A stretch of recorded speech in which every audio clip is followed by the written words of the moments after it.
kalesia se isu ane le tātou tuspa ia le salamo sifunu le wha. Psalm 14, salamo sifunu le wha. Ia le salamo lea e tātou te Feitua'i, tā pena ina ai, no tātou loto, ina ia tūtasi atu I le atua. Wā le tātou whamoe le tai au le tātou tāpua inga. Swafa man malo le tātou rio Yesu Keriso, Patalo fatu le paia man mamalu o le tātou tāpua inga le nei tai au. Patalo fatu le tātou e kalesia, le mātua se I o lava na ia tātou whanau. Patalo fatu foi uso a malo, whai on tātou whai tāpua inga le nei tai au. Ai mai se foi le paia ai ngalua, o nisi o lo mwhai o na awai mai, ia I le tātou tāpua inga I le nei tai au. Ia e mai se le tina ia manuia manofo alo no le whamoe moe o le tamai a Aiono. Ia I le nei aso mā tai au. O te whaatulou atu fo I le langi o le tātou tamai a Aiono Pouniu. Ia le ewa tātou whai tāpua inga whatas I le nei tai au. Ai whatalo what fo I na I o tātou ai ngalotu. Lo tāpua I mai lunga o penga te whailangi le nei tai au. Ia mai se lātou o le mwhai o na lava mai o no ngase. Ia ai mai se fo inisi o whawhita auli ma tuatuangia o leo langa I le nei aso. Ai vi ia pele atua I lo naanga le lei. Moli mai lo tō soifua ma so mātou wola le nei tai au. Ina ua toe whangu I tātou e le tuanga le lei I whanunga le lei ma toe whawhawina lo tātou malos. A wā lo tātou whamoe moe mo lo tātou wola tāpuai I le nei tai au. Ia manuia le tātou tāpua inga I le nei tai au. Ai silsilane I le salamo sifunu wha o la tātou Feitua'i whiawa wai.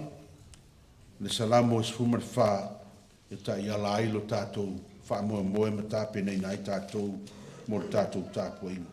Wa whaifo le tangata valea I lona loto e le aise atua. Wa le anga lava I lātou, wa inosia lātou a mionga. E le aise tasi wa mio le lei.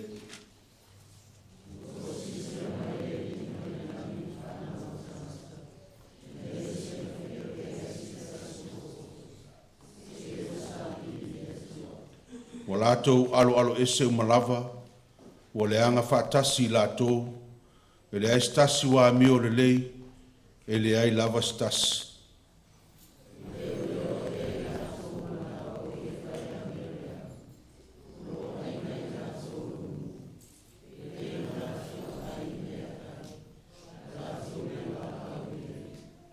Wa mātatau tele I lātou I le mea, a wā o I le tupulanga o e a mi o tonu le atua.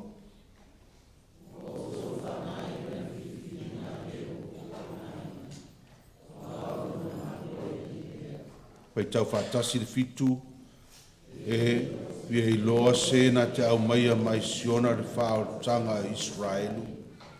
Pe a whaafoisia mai e le li le tā whianga aronanu.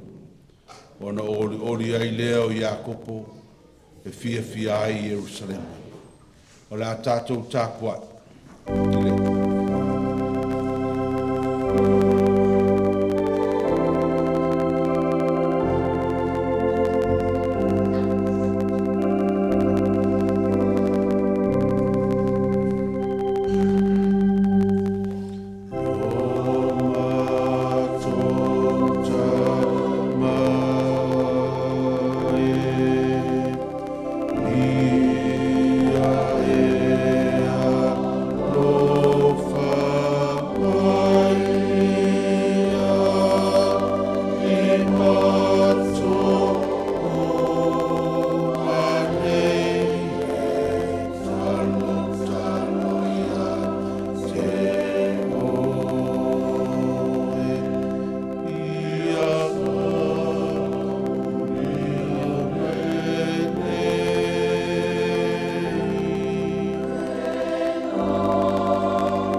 le tua se sirie se, le tua anga le lei.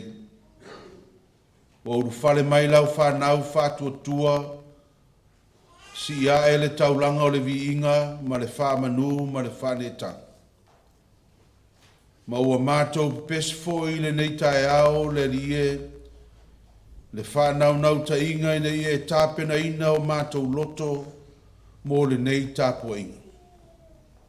Ai pangālea le rie, o mātou loto, ma o mātou tangata e uru whale mai le nei tae ao. E le o ato toa i o ruma o no mātou o le whanau ang sara. O mātou loto o lo tumu i le leanga, o lo tumu pēa le rie, i le vāno nofo ai maisi o mātou uso a tangata, le tele o le whale tonu o i mātou, o mātou uru whale mai ai o tangata i leo mama. Ma ua mātou mua i o atu i o luma i le nei tae ao. Wha ngalo mai le tāpua inga lau whanau. Wha mamao mātou tangata atoa, o mātou tino, o mātou mawhau whau mo mātou loto. E ala i le wha ngalo ino i mātou le toto Jesu Keriso. O na mawhai ai lea le alie o na mamao mātou e whaia le nei tāpua inga. Mama ai leo mātou loto o e ua wha ngalo ino. E mawhai ai e lo lava nganga pa ia o nā whio tū mawai. Ma sa vea wina ai lo mātou whātua tua. Ina ia mātou whai ai le nei tāpua inga i le moni ma le whamauna. Ma i watu mea uma i lo vi inga e whāwawā. O no lo lava suafa Jesu o mātou tatalo atuai nei. Amene. Tātou pese lua se lau ma le fitu. Lua se lau ma le fitu le pese o la tātou pese ai. Yes.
le tuspaia. Tusfilfilia mai le whengainga tuai. Kene selo na mtau po tolu. Tātou whaitau whawawai le whaiupu mō e whaangata mai le sifuru. Our Old Testament reading for this morning is taken from the book of Genesis chapter 3. We shall read from verse 1 to verse 10 from the Samoan translation. Kene selo na mtau po tolu. Tātou te whaitau whawawai le whaiupu mō e whaangata mai le whaiupu sifuru. Whaafonga mai o a whionga pa ia al tātou atua. Wa sili lea ta mai o le ngata I manu umo le vao na whaia le li le atua. O whai mai o ia I fine e moni ea na whetalai mai le atua lua te le ai la au umo le whātoanga.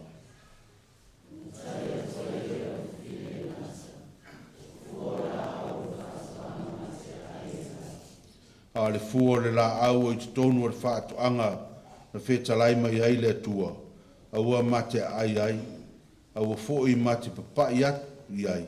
Nei maoti.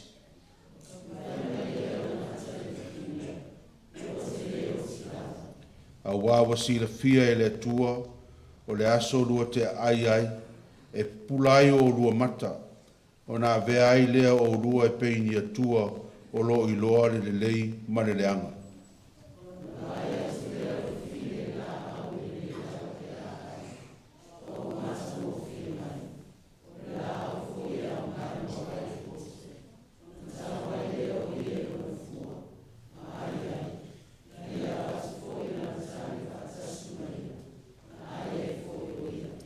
Ona pulai leo la ua mata, wa la I loa wa le lava la vai la ua, ona la fatu ai leo lau o le mati, wa fai mo la ua titi.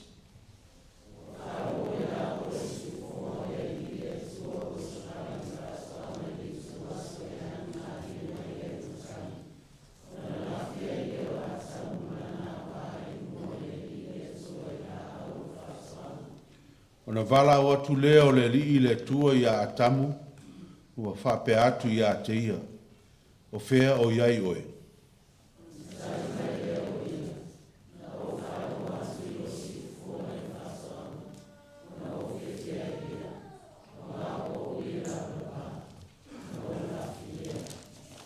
Mai le whenga fōu, evangelia na whamawina Ioane, lona mta upu mua, tātou te toi whaitau whawawai, le whaiupu mua, e whaangata mai le whaiupu iwa. Our New Testament reading is taken from the Gospel of John, chapter 1. We shall read from verse 1 to verse 9, again from the Samoan translation. Sai le amatanga le upu, sai le atua le upu, o le atua fo'i le upu. Na ia whaia mea umalava, e le aifo se mea tasi na whaia e le I whaia ia.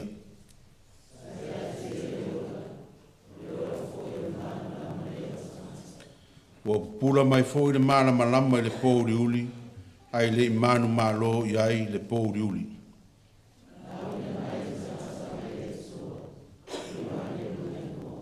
Na sau o ia o le mōri mau, ina ia mōri mau le mana malama, ina ia whātua tua I ai o tangata umalava I a te ia.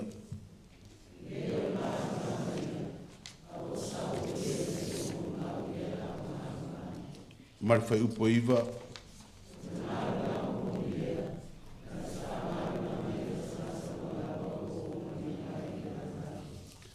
Pamanuia le tua le tātou whaitau ma whaalongolongo I ana whionga pa ia tu mau pe I a te ia lona lava viinga, nei masa uma se I o le whaavau lava. Amene. Ta alofa tamaiti. Ta alofa Featuna'i. Ma nei a tele nei tae au.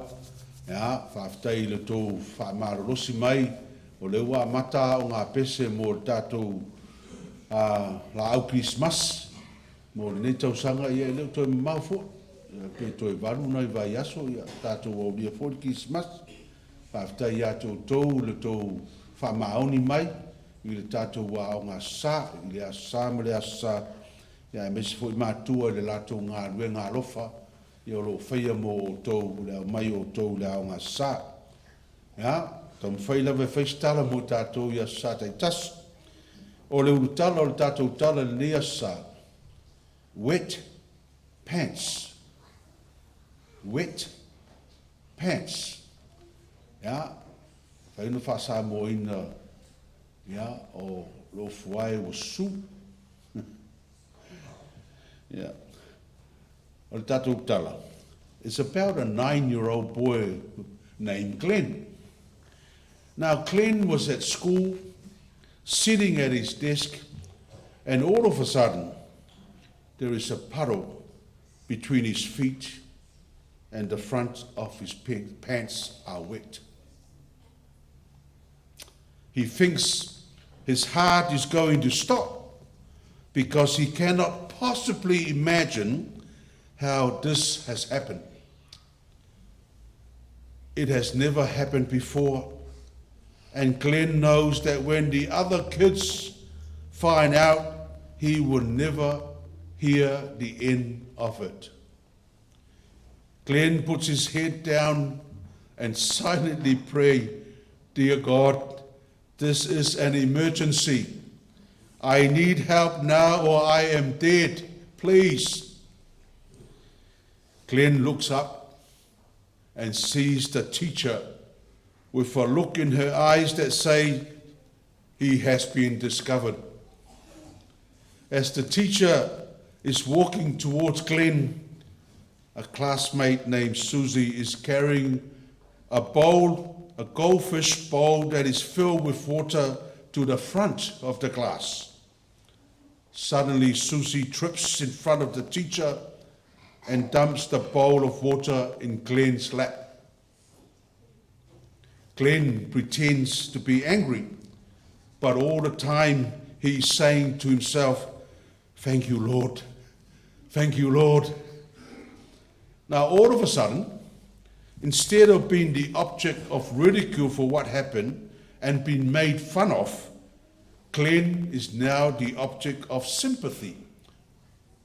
The teacher rushes him down and gives him new shorts and new pants and some clothing, and all the other children in the class help to clean up the wet floor.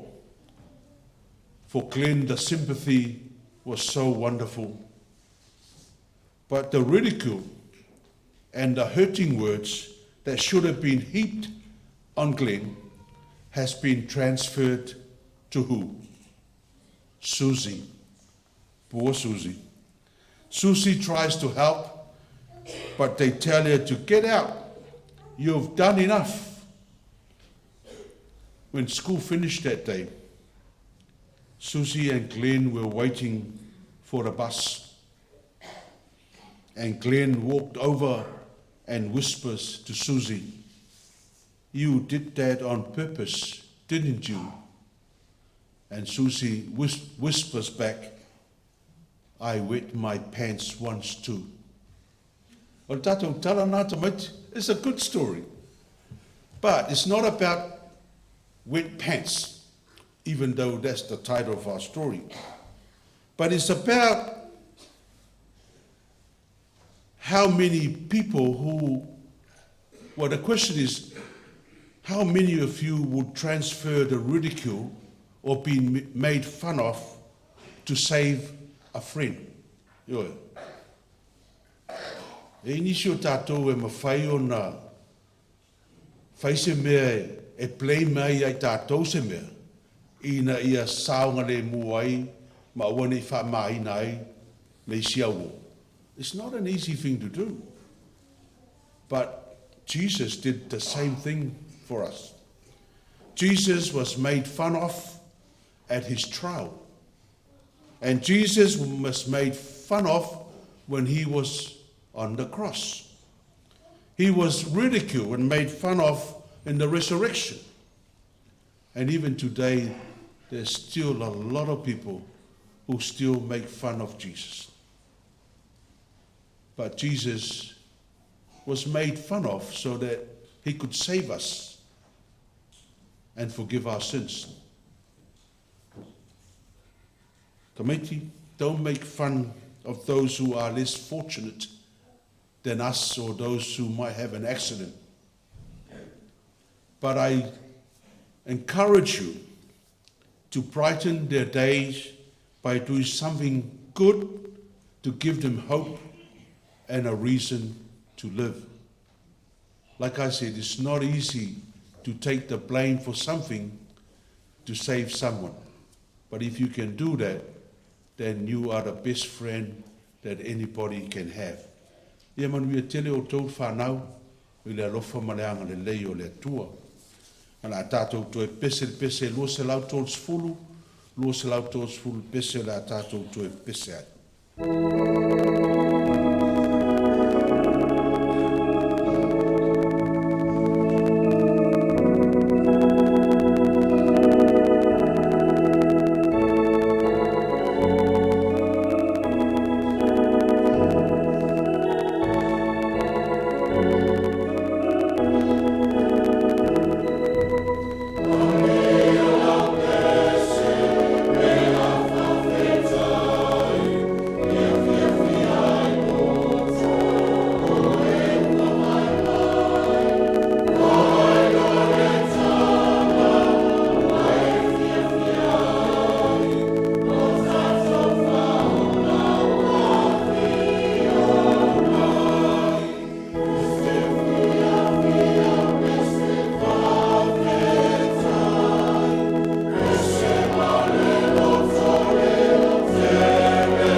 tātou talo le whaafitai, ia matuina atu nisi o tātou manao i le atua. Tātou ifo matalo.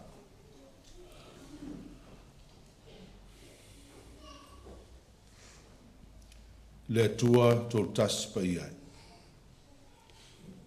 Le atua o tamā le alo ma le anganga pa ia.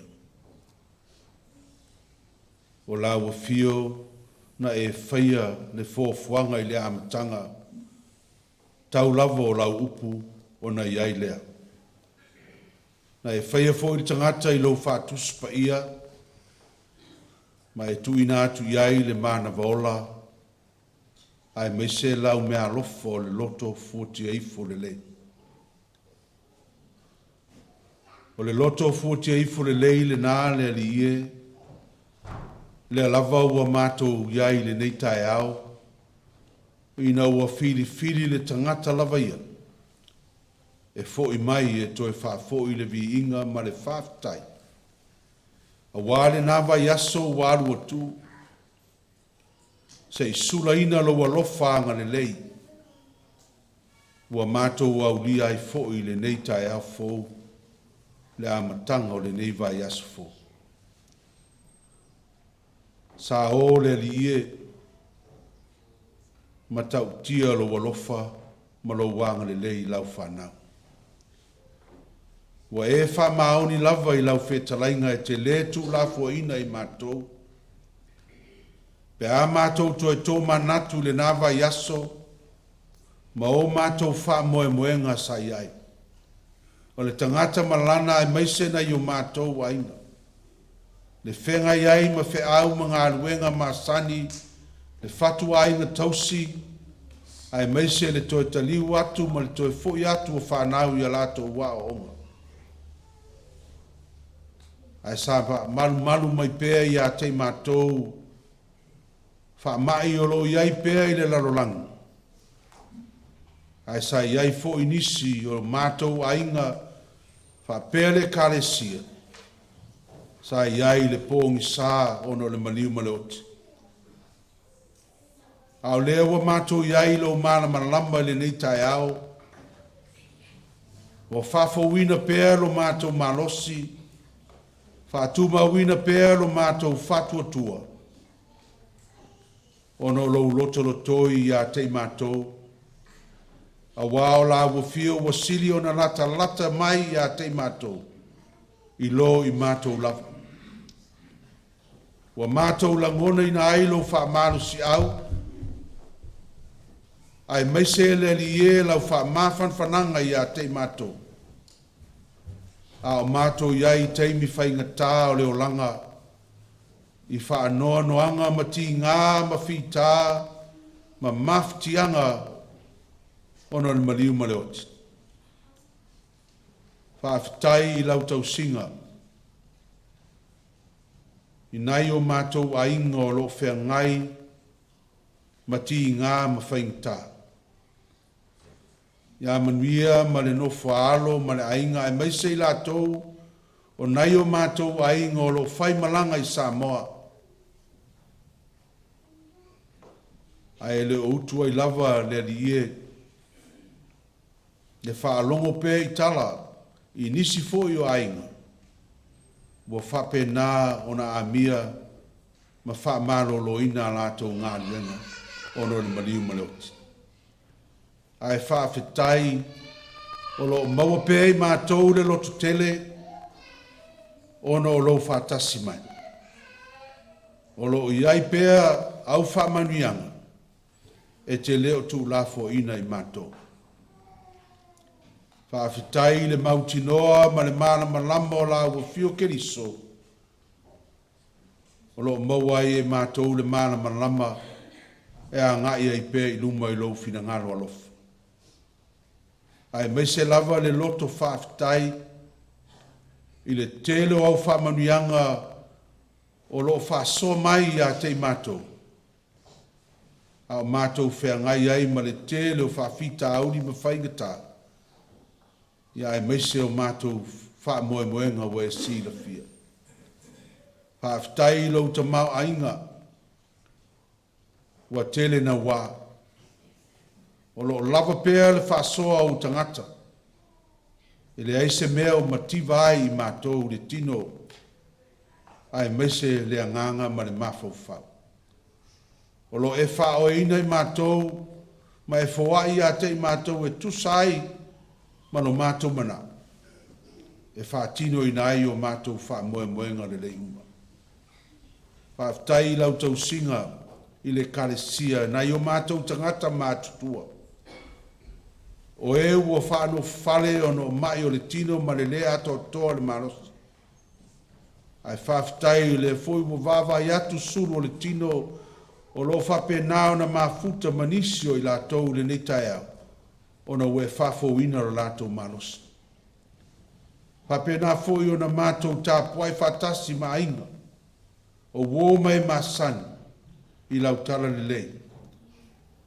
Whamalo whaaftai I lau tā pena ina o mea siri ma awala le lei ma tau te wheilo I ai ma mafuta le nei tai au.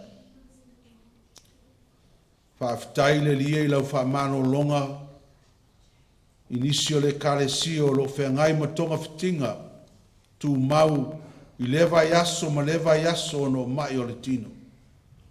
Ai mai se lau whamano longa I ai la tau o lo whata o tolia sa whata o tolia I mai a inga ma whale mai. Ai mai se fo I lau wha whanwhanang mo I la tau o lo maua pe I mai o le tino I le nei o lang. Whaaftai lau tau singa I nai a mātou whanau I lo la tau o atu ma le toi fo I ane a inga mai a la tau wa o onga. Whaaftai lo malu pui pui o I la tau le wha ma mao I la tau mai whita ma whaingta ma wha oso songa le fili o le nei lalananga. Whaaftai lo manatu mai le karesia le soifua tau tua o tangata I le nei vai tau whita ma le whaingta o le tangolima ai ma ofa lo whai vavenga I le soifua au auna ma le soifua tau tua o tangata. Le ai lava se mea o nge ai. Lo whātu mawina au whamanuianga I tele ai maise le malosi I au tangata whātu atua. Whaaftai au a fionga pa ia mātou whālonga longo ma whaitau I ai. O lo whaipea ma ta iala ia te mātou whaamana malama o mātou wala le pōngsa. O lo a ai ma o ina ai mātou le whātu atua. Ai mai se le mana o lo wanganga pa ia o lo tauto o lo ina I mātou. I teimi whainga tā o wha oso songa ma le le mautonu. O le whaaftai sili o tangata. Le wha o le tanga nei tāpena ina le soifua o lo walopele o Iesu Keriso. I lona maliu ma lona toi tū manu malo. Wa mātou manu malo whaatasi ei ma ia le ola e whaavavau. E ale le whātua tua ma le salamo whamau. Ia tu mau I la ua fio le vi inga, le whaamanu ma le whaane tanga nei maso uma, se I o lava I le ngāta anga. Le mātou talo le lie, whaamanuia mai le tāpua inga o tangata whātua tua I le deitai au. Whaamanuia mai o mātou whaiva mo mātou tiute, ma o mātou whaamoe moenga le uma, mo le neiva I aso fou o mātou savalia. Whātu mawina le poto ma le ata mai le malosi o le tino le alie ma le mafofau. Fo ai le ola I a te mātou. E whātino ina ai o mātou vala wina. Ma I e maua e mātou lo susia ma lo tamau ainga. E whātino ina ai wha moenga le uma. O mātou ainga ai maise se mātou tautua I lau e kālesia. Wha mamau wha oso songa le fili ma le te apolo. Wha mamau wha lave lave o na tutupu wha fose. Ai malu pui puia I mātou. Mai wha mai ese. Ai maise lava wha oso songa le fili le rie. Ia manuia mātou mafutanga. Maua le fia ma le ori tutonu o mātou whale. Ai maise tonu o lau e kālesia I se mātou tautua. Mātou te tuina atu na I o mātou ainga whanono. Ia manuia ma le whanau. Ai maise fo I sila mai au ma ruta ma le ainga I Samoa. mai lato uma ua whea ngai le li e ma whaanoa noanga ona le maliu ma le oti le nei tuasu. Ia iai lau wha maa whananga ma lau wha maru si au. Ai mese le file mua o la ufio i o lato loto.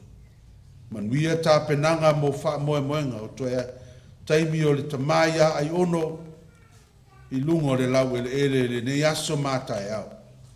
Ia maua se vi inga o la ufio. Wa mātou te tālo fo'i le lie. Ia iai lo file mu i o mātou loto. I le nei fo'i aso. Ia mātou fuafuanga ma wha moe moenga le nei uma. Ia whape nā o na maua se vi inga o la ufio i mea mātou te whaia. Manuia lau tāpua inga le nei tae au. Manuia na ia mātou whanau iti, mana ia mātou whanau aonga. I lau tau singa anga le lei i le nei aso. Whamanuina lo swafa le li e. A mātou whanongo fo i lo fetalai mai. La unga la wafio ale lau au na whataua. O se asfe au mo i mātou.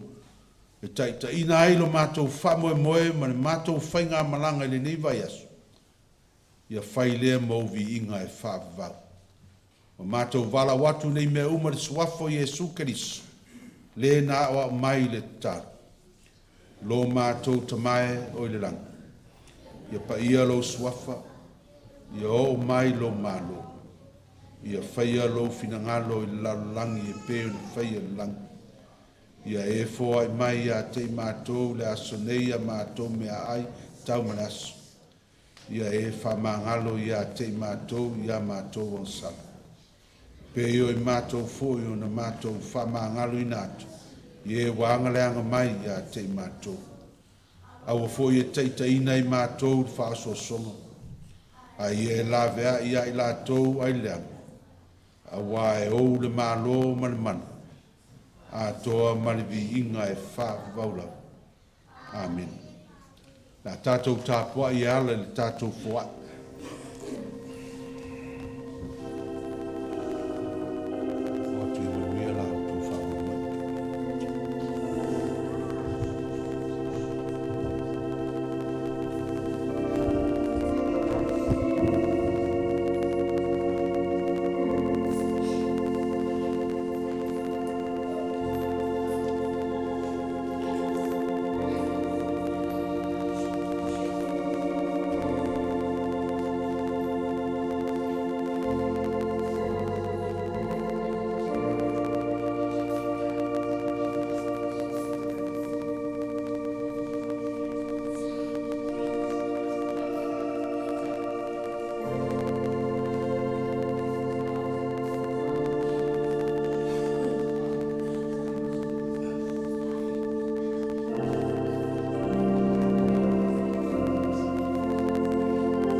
Tutu lai.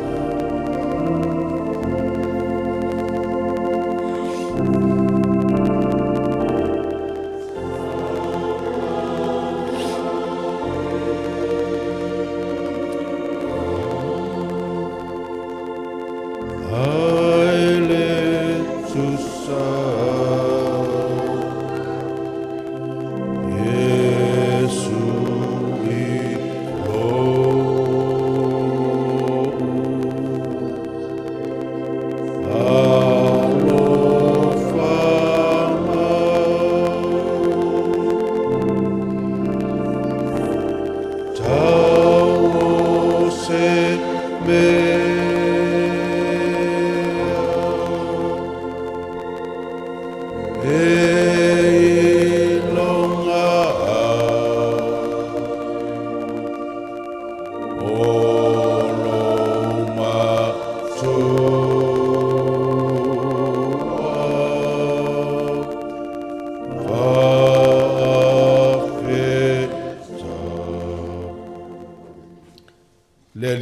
Iesu Keriso, ua maea ona e tāpenaina le taulanga sitsiri ese, e le mawhai o na mātou toe whaaluaina, a wāro mātou whaalutanga.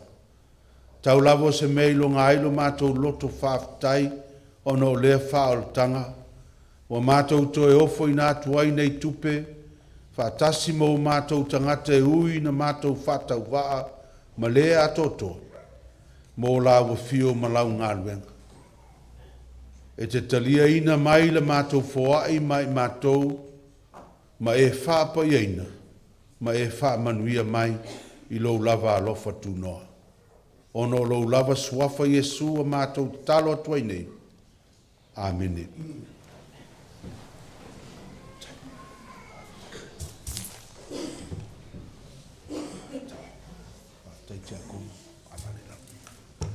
La tātou toi pese se lau se fulma le valu, se lau su valu pese o la tātou pese ai.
o le launga le swafa mamalu o le atua tama le alo ma le anganga pa ia amene.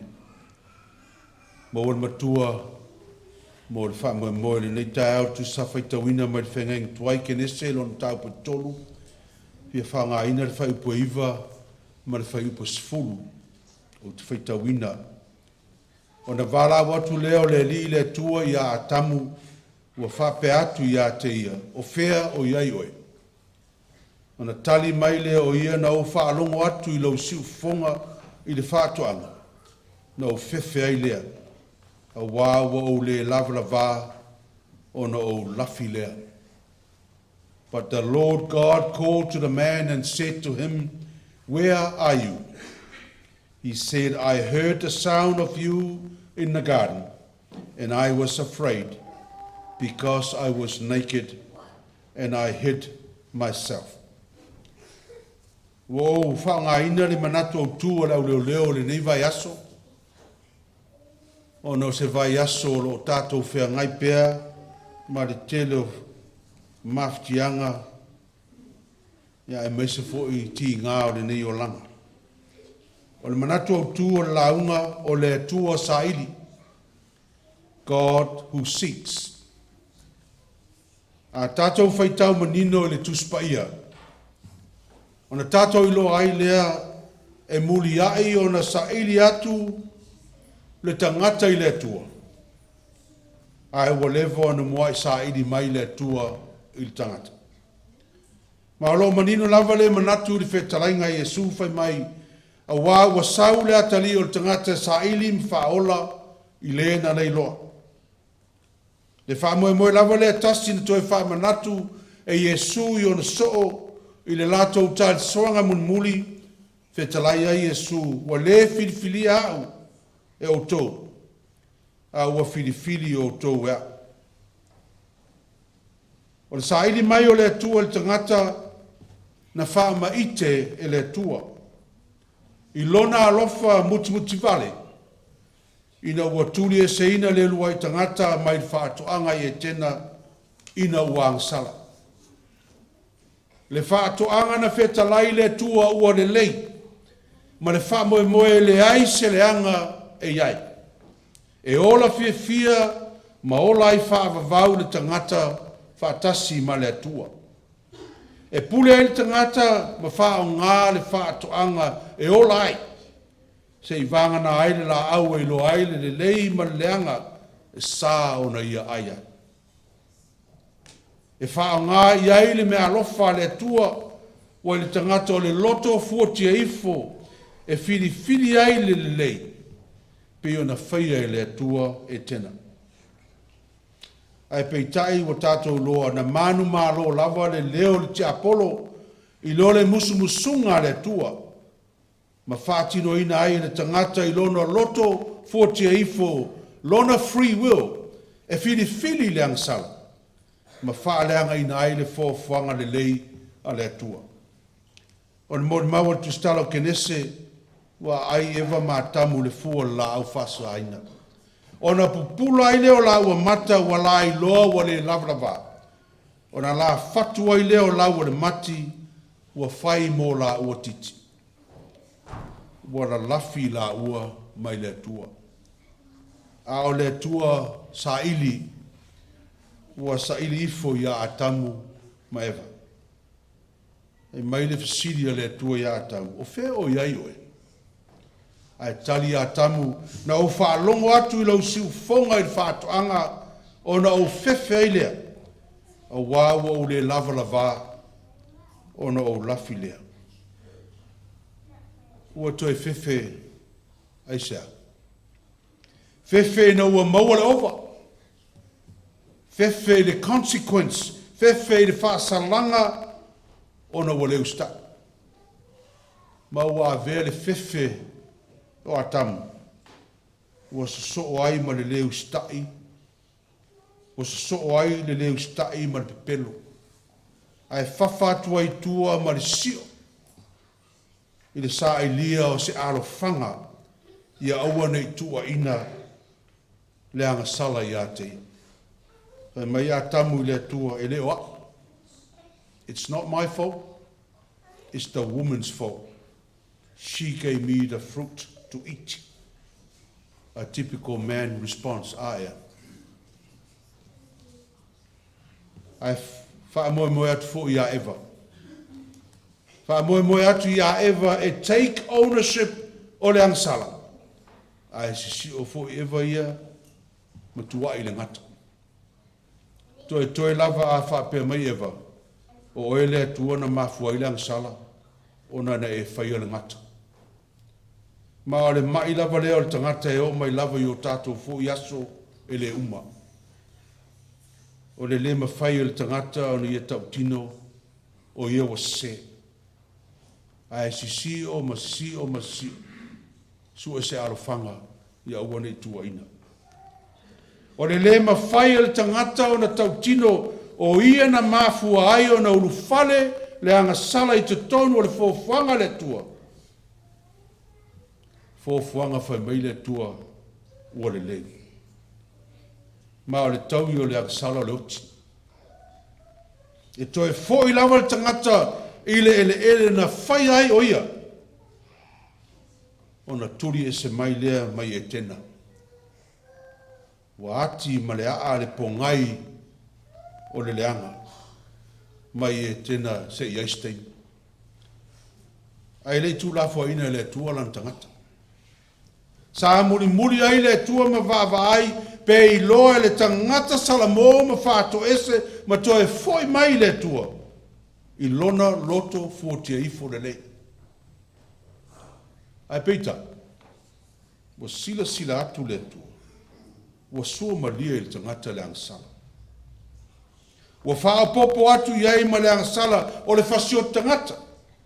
Se ia o lava ina tau ma faile le tangata i papelu. E fau vale le pule a le atua. Le maua tustala kenese wa sila fia e le ali wa leanga tele lava tangata i le lalolangi. O manatu uma ua mafau i fuai o lato lotu. Wa nao le leanga. Iaso malava. Fai maile o le tustala kenese. Wa salamo o foi i le atua. Ina wa ia fai le tangata i le lalolangi. Wa tinga ai lona finangalo. Kenese ono fai upo lima le ono. Ioe. The sin of Adam and Eve's offspring became so great that the writer of Genesis testified, and the Lord was so sorry that he had made humankind on the earth, and it grieved him to his heart. Whaamoe lea na mafua le lolo, the great flood. Se tafi e sea le lalolangi ang sala tuai lea. Ai se toe whawhauina le fuafuanga, e ala ia noa malona ainga malan whanau. A wawhai mai tu stala o kenesi, o noa le tangata abi o tonu. E sao ie tupulanga maia. Me sa la feo ai ma le atua. O tau tino foi e le atua na te leto e whau ma tia le lalolangi, pe o na whai e lolo i lana fuafuanga fo. Ai pita, o le fatu o le angsala, na te tō ina i le luai tangata, e tū wha solo i le toto. Sai te tonu foi o noa malan whanau. Sin, it was also in Noah's son's DNA. E lei umire le lei le amatanga le fofuanga fou, ai toe a liae le whanau o Noa le angsala. Ai o le mafuanga lea ua toe sa ili ai le tua. Na sa ili atua i uro i kalteia i a Aperamo, e tā pena ina se isi whamoe moe fo, mo le tangata man lalolang. Na whatau nui na lava whamanu ianga le tua i a Aperamo. Tō tele lan whanau pe o leone one. Ma tuu i ai whai mon tofi le lau ele. Ta whai swa susu man mid. Punga mai whanau a Abraham ni nutele Israel. Wha moenga leo le atua a wala mai a Israel le wha o tanga. Mo le tangata, man lau langi atoa. Ai peitai na solo mua lava ia Israel le sa ili atua ese. Ma o pongi anga sala anu whapau i le teimi o lo sa ili mai ai le tua ia Israelu e whai ma waa mai po lan whaotang. E mai ua fiu wha masino. Paso le au perfecta. Hiso le au ostau langa. E ta tai mai Israelu le moa le ala. Ai whai lava le loto Israel.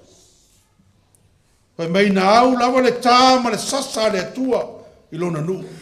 Nofo polonga i paparonia ma asuria ono o le furitua ma le talia ina le saili mai o le atua whaola. O le maua le tuspa ia wha se lau tau sanga o nofo pongsal nu o le atua i le vāo le whengenga tuai ma le whengenga fō. A to tonu o le nā wha se lau tau sanga e lei tu lafo ina. Pe wha angalo ina le atua o na tangata. A wā olua i upu lava ina ua toe susulu le mana malama o le tua i le lalulangi pokisa. Le mo li mawina Ioane. Sai le amatanga le upu. Sai le atua le upu. O le atua foi le upu. O ia lava sai le atua i le amatanga. Sai a te ia le ola foi o le mana malama. Le o tangata. Ua pupula mai foi le mana malama i le Pouniu. Na te wha malama lama ina tangata umalama. Le atua liutino tangata. E ala ia Iesu Keriso. O lona toto na whamalingina i lunga le satau. Tanu mia le tunga mau anto e tū manu malo. Le taulanga tū tasi. Na te tongi na ai a tātou wang sala. Na whai e tena. Ina ia toi whamala malama le alo le tangata. I le tua. Matali atu i le tua o lo fesili mai pea o fea o iai oe. O le tali a tamu na o whaalongo i lo si ufonga o fefelea o na o lafilea. Ai whapefe tato. O le asa tatou tali le leitai au i le saili mai pea o le atua i a te oe o fea o iai oe. E le o muta le savali o le tua i tonu o whaatoanga ese o lo o tātou la lafi ai. Ma lo tātou manatu e le i loa mai tātou e le tua. A o lo sa ili mai lava le tua. Po whea le whaatoanga nai te lafi ai. E la ngona ali u leo tau musu o le tua. O whea o iai oe. I le au ngāre nei fisiri mo e wot. Pe o le au ona ia Aiono. A wā Aiono la ua i lumo le tua le teimi nei. O lo wha masino ina o ia le tua pe na lafi le tua i le teimi na ia iai le laloranga. Pe na tali mua fale i le tua. O le fe au o le tala le lei nei taia. O le tangata sa ili ma iai le tua ai furi tua ma ai tui le fina ngalo le tua. Tangata le fai mai le fai salamo le taia. Ua fai ifo le tangata valea i lona lotu. E le aise atua. A wani o tātou furi tua i sa ili mai o le atua. O fea o iai oe. A wā le mau le fai salamo le nei taia. Pe on tātou fai tauina le amatanga o le tāpua inga. O lo sila mai le ali mai le langi. I le whanau o tangata. Ina ia sila fia pe iai se tasi ua poto. Se ua sa ili i le tua. A ua tātou te la lafi i le pongi sao le angasala mai le tua. Na o le whao popo le isi maftianga i lunga o le tele o isi maftianga. A tātou la lafi te tonu o tātou o e tena e au noa ma le tua e whao popo le isi pepelo i lunga le isi pepelo e wha popo le isi sio lunga le isi sio. Na i wai lava lea na tātou wha mau o lunga, ma tātou tamu whai e fō vale le tua mana na pure awa.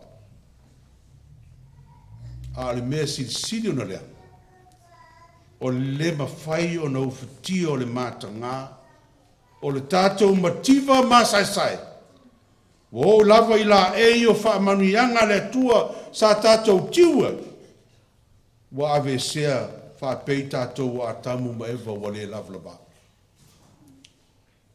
na o whaalongo atu I lau siu fonga, na o fefe lea, o na o lafi lea. O le fina ngalo le atua, tātou o mai le mana malamba o keriso, tātou sa ili atu ia te ia, o na o ia na mua sa ili mai ia te tātou. Ina ia tātou tu, ina ia auani o tātou tu e nofo polonga ianga ua sala maleanga. A ia tātou nofo sa uloto ianga ua sao malele. Ina ia tātou mauaile loto tele. I to tonu a popua ngām whaintamati ngāre nei olang. A walo o loto lo toi whātasi mai tātou le atua o lo sa ili mai pēa iai tātou. Ma musu musu mai o whea o iai oi. A wā Iesu lawan whetalai. O wā o saule atali o tangata. Sa ilim whaola I lena leiloa. Amene. Na tātou pese se lau iwa sfumal fitu. Se lau iwa sfumal fitu.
tai le tātou tāpua inga le nei tai au, whamanuia tele le tua I le tātou e kālesia, ia mese le tāpua inga na I o tātou ainga, ma wha moe moenga le lei mo le nei mai aso, wha mawhanwhani na pēr na I o tātou ainga, o lo whea ngai ma fuafuanga o lo nisi e pele I maftanga wa amia, ia mese lava le tina I amanuia, ma le nofo alo, a mese ainga lua I le nei fui, asa ma le aso atai au, ia iai pēr le file mua le tua, ma wha mawhanwhananga le tua, a ia manuia, wha moe moenga o toi le nei aso, I le whatasi mai o le tātou ali.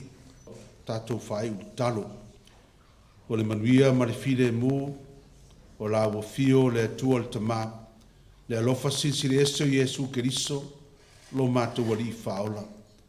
Le mafutanga malawa fio a nganga pa iai, tu mau mai lei o mātou lungo manei, ma lau whanau whatua tua i le lalolangi atoa, nei maso uma se io o le wha vau lava. Amen.